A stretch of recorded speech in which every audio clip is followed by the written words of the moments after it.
Idag så ska vi kolla på min nya Profilux jag har köpt. Det här var ett riktigt fynd. Den kostar inte många kronor. Men den har ett problem. Och det är att skärmen, den är död.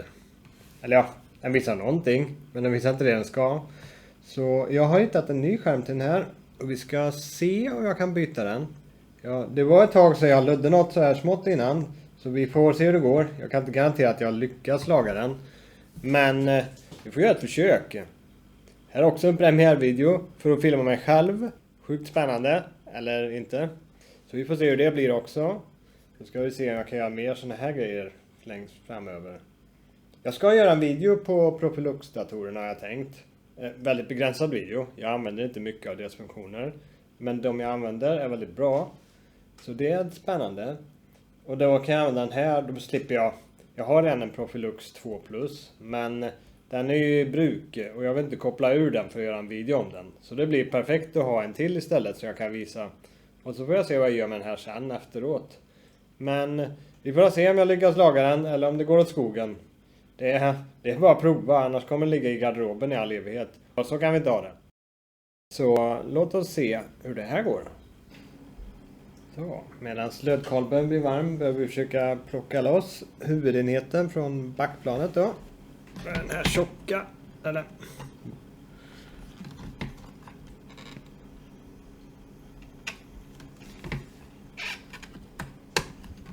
Jag tror det är en skussig kontakt egentligen.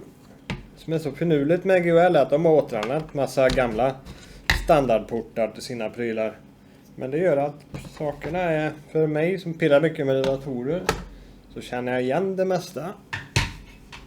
Och de är hyfsat lätta att arbeta med. Och det går att reparera och byta vid behov. Här har vi den. Där har vi de små eländiga punkterna. De ska vi försöka löda loss då. Jag tror... Jag ska se vilket håll jag angriper det här emot. Jag vill nog helst löda loss det från skärmen först eftersom den är ändå skrot. Kretskortet är det viktigaste. Sabbar jag den då blir det ett kort avsnitt. Så vi ska se om lökholven är varm då än.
Nu har vi lött och pillat och jobbat. Jag tror inte jag har några kortslutningar.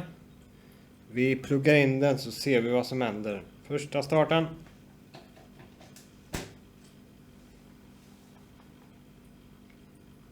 Ser lovande ut.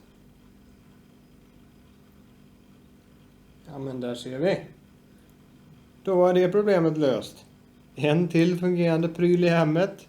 Och garderoben med skit växer sig allt mindre. Det gick ju bra.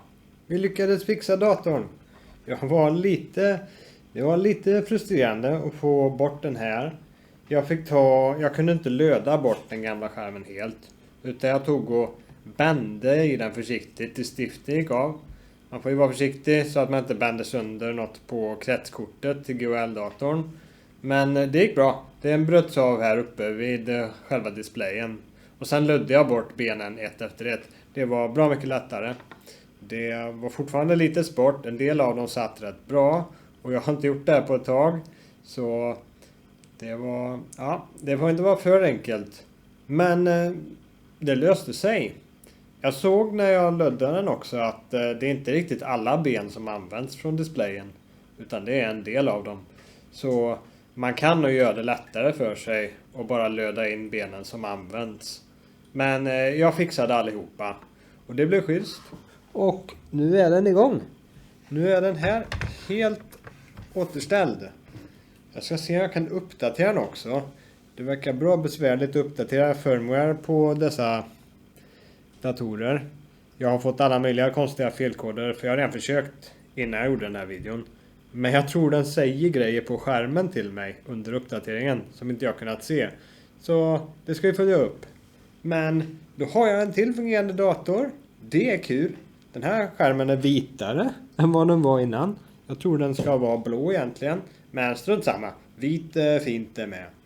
Men vi tackar så mycket för den här gången. Och så syns vi i nästa video. Hej då!